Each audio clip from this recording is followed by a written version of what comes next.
Ngayong araw nga ay dumating na ang in-order naming helmet sa Shopee. Tara, samahan nyo kaming i-unboxing to. Let's go!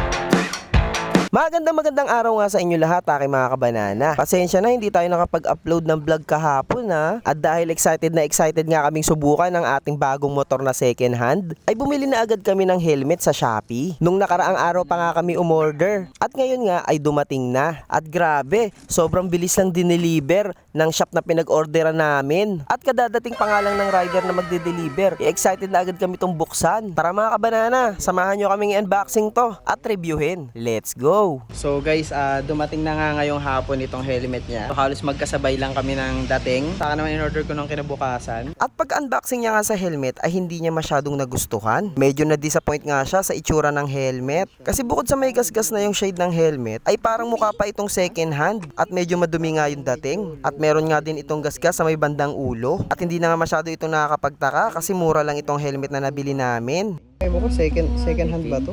O hindi naman, parang siguro na gasgasan lang. Ay, may mga gasgas siya guys. Oh. Ang hassle nito kung ibabalik pa natin. Mat ba yan? Hindi naman mat ba to? Hindi to mat.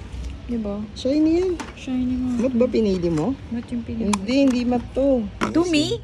Ha? Ang pangit. Ay, oo nga no. Medyo low quality yung dating, ang daming gasgas. Pero wala na nga siyang magagawa kaya tinanggap niya na lang ang katotohanan at nag-move on, char. At pumunta na nga agad siya sa motor at sinubukan ito. Tinignan niya nga kung bagay nga ba.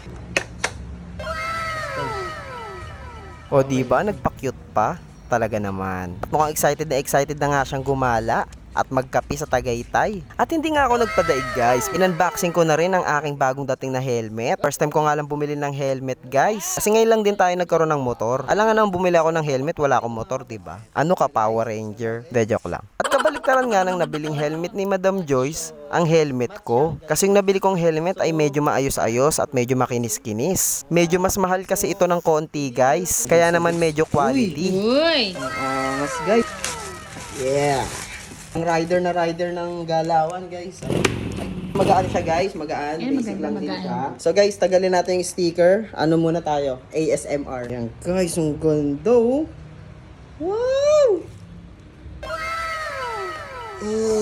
Sarap nga pakinggan ang pagtatanggal ng sticker sa may shade ng helmet. At kagaya nga sa kanya, hindi nga ito ganong katibay. Medyo manipis lang yung kanyang foam at pati yung kanyang protector. At hindi ko nga ito marirecommend sa mga tunay na riders. Medyo maganda nga lang yung itsura niya sa labas. At saka magandang pamporma. Kaso nga lang guys, buhay ang nakasalalay. Kaya naman, mas maganda kung bibili talaga kayo ng quality na helmet kahit medyo mahal. Pero sa mga nagtitipid siguro pwede na to. At medyo magaan nga lang siya kaya hindi masyado nakakangalay. Syempre mga kabanana, sa pagra-rides natin, importante ang safety first. Wow!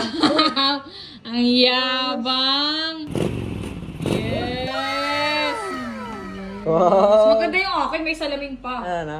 May salamin sa loob. Hindi, mas maganda tong sa akin. Maganda yung akin. So, tara guys, puntahan na natin yung sasakyan natin.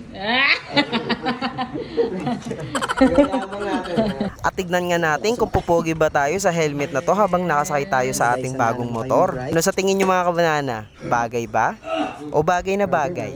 Ngaso! Kaya mga kabanana, abangan nyo na lang ang susunod nating video. Dahil ilalabas naman natin ang ating bagong motor. At tignan nga natin kung saan tayo makakarating. So, paano mga kabanana? Kita-kits na lang susunod na video ha. Hanggang sa muli. Paalam! If she walks up with a cooler packed full of ice cold beer,